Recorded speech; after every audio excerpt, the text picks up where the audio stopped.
Mga pangyayari sa ikalawang digmaang pandaigdig.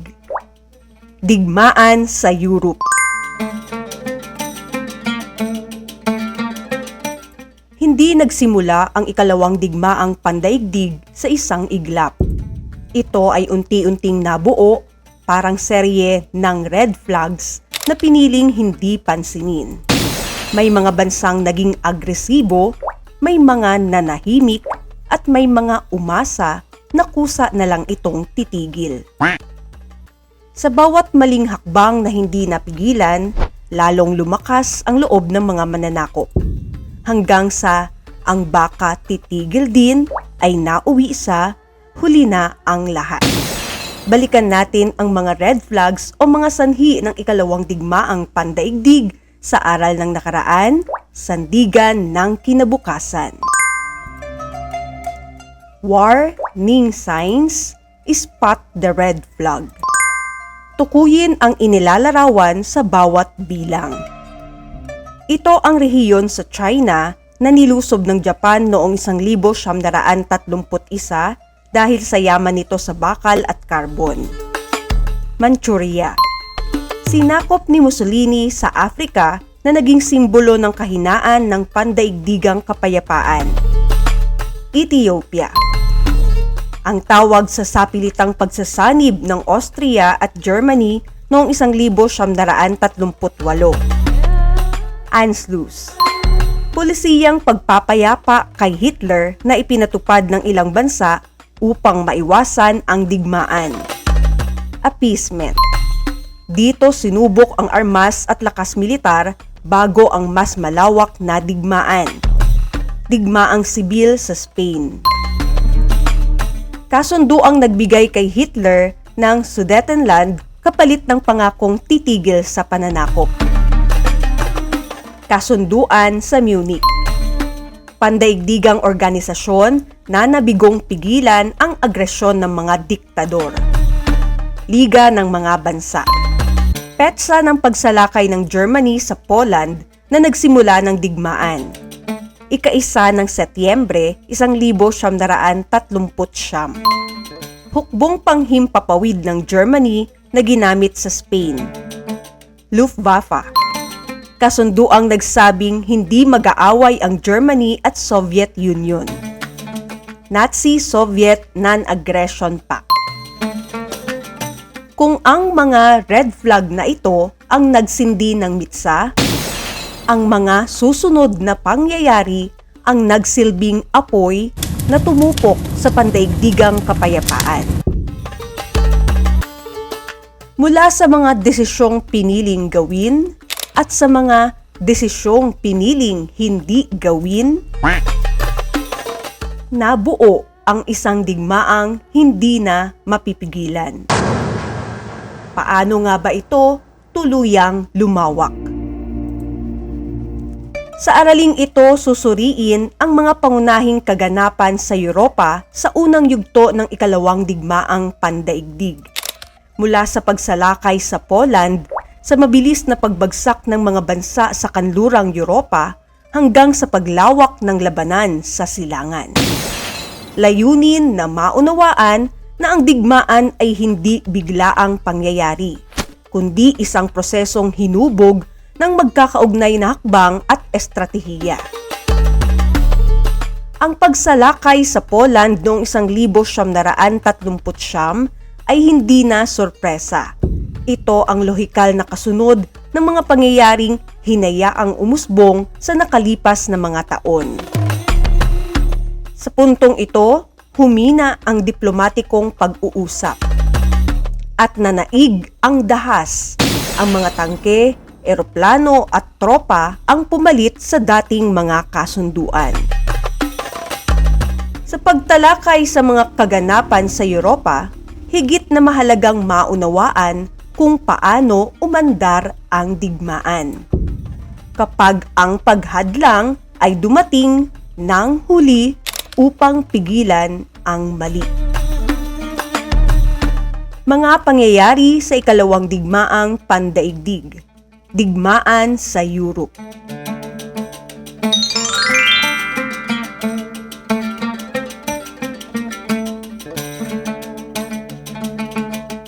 Pagsalakay sa Poland. Noong ika-1 ng Setyembre, 1939, sinalakay ng Germany ang Poland, na tuluyang bumasag sa kapayapaan sa Europa. Bago ito, nagkaroon ng lihim na kasunduan ang Germany at Soviet Union, ang Molotov-Ribbentrop Pact, upang paghatian ang Poland. Dahil dito, nagdeklara ng digmaan ang Great Britain at France makalipas ang 2 araw. Ito ang naging simula ng ikalawang digmaang pandaigdig.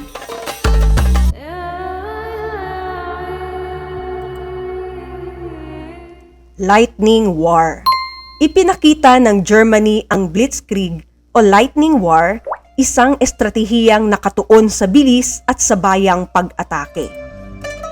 Ginamit ang Luftwaffe, hukbong panghimpapawid at mga tangkeng Panzer upang mabilis na wasakin ang depensa at komunikasyon ng kalaban.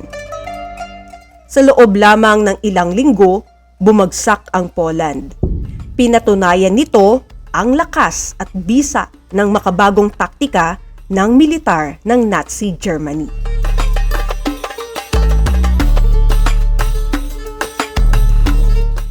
Sitzkrieg.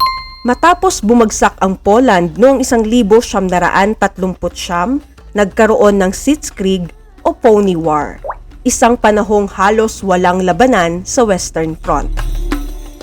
Umasa ang France sa Maginot Line, isang linya ng matitibay na kuta at depensa sa hangganan laban sa Germany.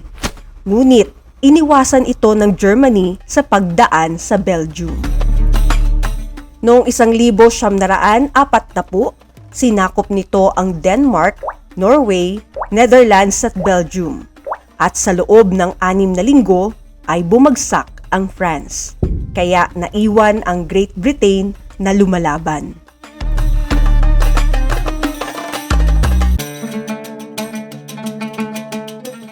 Dunkirk.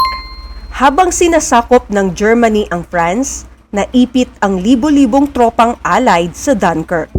Isinagawa ang isang malawakang paglikas gamit ang mga barkong militar at sibilyan upang mailigtas ang mga sundalo. Naging matagumpay ito at tinawag na isang milagro dahil nailigtas ang hukbong British mula sa pagkawasak. Bagamat bumagsak ang France, nagbigay ito ng lakas ng loob upang ipagpatuloy ang laban.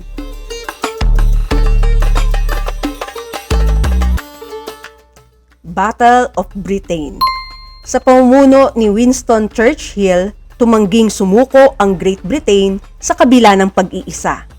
Inilunsad ni Hitler ang Operation Sea Lion na sinimulan sa malawakang pambobomba sa London na tinawag na The Blitz. Sa tulong ng radar at Enigma, isang German cipher machine na na-decode ng Allies, matagumpay na naipagtanggol ng Royal Air Force ang kanilang himpapawid. Ito ang unang malaking pagkatalo ng Germany at nagpatunay na maaari silang matalo.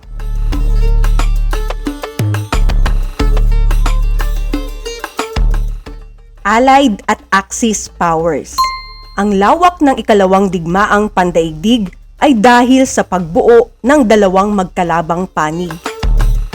Ang Axis powers ay nagsimula sa Rome-Berlin Axis noong 1936 at pinagtibay ng Tripartite Pact noong Setyembre 1940 na binuo ng Germany, Italy at Japan na may layuning manakop. Ang Allied powers naman ay binuo ng Great Britain at France noong 1939 bilang tugon sa Germany. Matapos bumagsak ang France, mas lumakas ang alyansa nang sumali ang Soviet Union at United States noong 1941.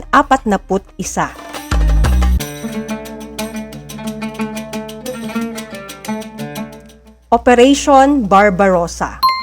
Noong Hunyo 1941, binaligtad ng Germany ang kasunduan nito sa Soviet Union sa pamamagitan ng Operation Barbarossa, ang pinakamalaking operasyong militar sa kasaysayan na layong lipulin ang komunismo at makuha ang yaman ng Russia. Bagamat mabilis ang pag-abante ng mga Nazi, pinahina sila ng scorched earth policy ng Soviet at ng matinding taglamig. Ang Eastern Front ang naging pinakamadugong bahagi ng digmaan kung saan unti-unting naubos ang lakas ng Germany.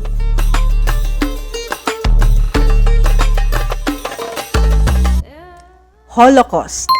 Kasabay ng mga labanan, isinagawa ng rehimeng Nazi ang final solution, ang sistematikong paglipol sa humigit kumulang 6 na milyong Hudyo at iba pang minorya.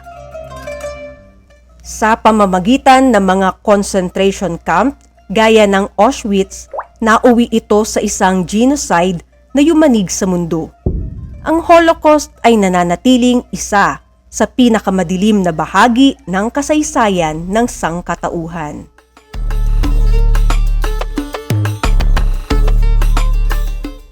D-Day.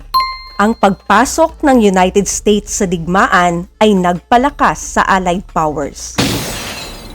Noong ika-6 ng Hunyo 1944, isinagawa ang D-Day o pagsalakay sa Normandy, France, ang pinakamalaking amphibious invasion sa kasaysayan.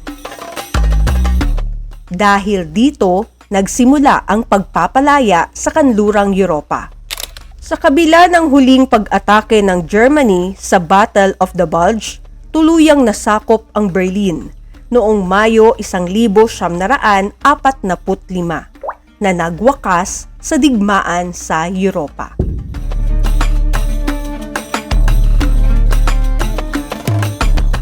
Digmaan sa Pasipiko. Habang umuusad ang digmaan sa Europa, lumalawak ang agresyon ng imperyo ng Japan sa Asya at Pasipiko. Isang sorpresang pag-atake ang lalo pang nagpalawak sa digmaan.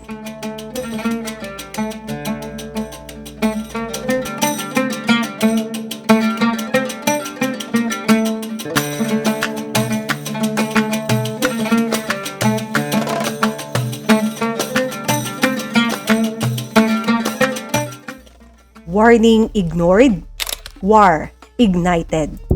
Tukuyin ang tamang sagot sa bawat pahayag.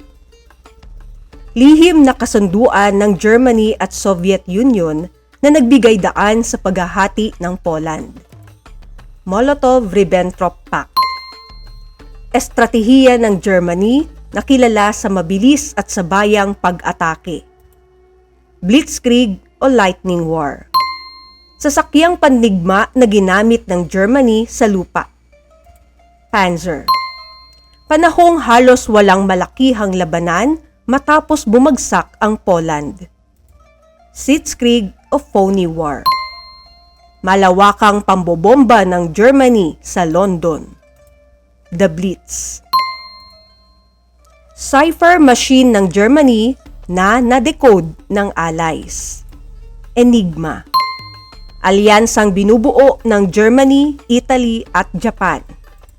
Axis powers. Alyansang kinabibilangan ng Great Britain, Soviet Union at United States. Allied powers.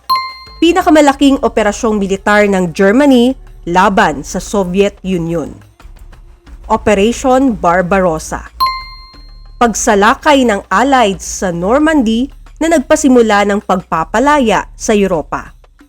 D-Day. War is not task. The Analyst. Turning Point Scale. Pumili ng 3 mahahalagang pangyayari sa digmaan sa Europe. I-rank ang mga ito mula 1 na pinakamahalaga hanggang 3. Magbigay ng isang maikling paliwanag, isang pangungusap kung bakit ito ang ranggo. Gabay, ano ang nangyari, bakit ito mahalaga sa daloy ng digmaan. The Journalist, Headline Blast. Gumawa ng 3 breaking news headlines tungkol sa magkakaibang pangyayari sa digmaan sa Europe. Siguraduhing nasasagot ang sino, saan, ano ang nangyari. The Mappers, Arrow Logic. Gumuhit ng 3 arrow diagram na nagpapakita ng daloy ng pangyayari. Sino, saan, ano ang nangyari. The Mimics, 3-frame freeze. Magpakita ng 3 frozen poses na kumakatawan sa blitzkrieg, bilis ng pag-atake, labanan sa Russia, hirap sa kondisyon, pagbagsak ng Berlin, katapusan ng digmaan. Dapat malinaw sa kilos kung anong pangyayari ang ipinapakita. Rubrik sa pagmamarka. Nawasak ang Poland. Nawasak ang France. At halos mawala na ang pag-asa sa Europa. Pero alam nyo ba, sa dalampasigan ng Dunkirk, hindi mga dambuhalang barko ng militar ang nagligtas sa libo-libong sundalo, kundi ang mga munting bangka ng mga ordinaryong sibilyan. Ang kasaysayan ay hindi lang tungkol sa mga tangke at bala. Ito ay tungkol sa mga pusong tumangging mawasak. Paano mo gagamitin ang iyong munting bangka para makatulong sa iyong kapwa at bayan? The Little Boat Strategy.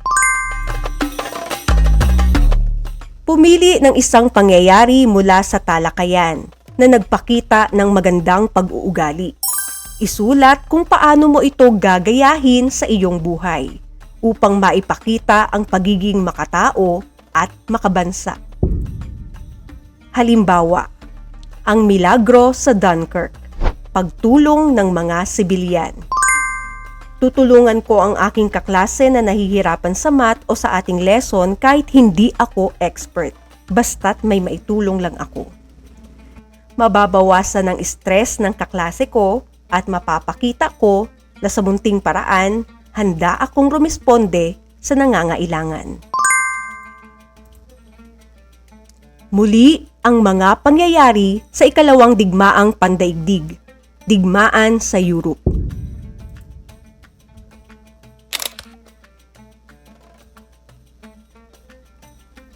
Pagkawasak.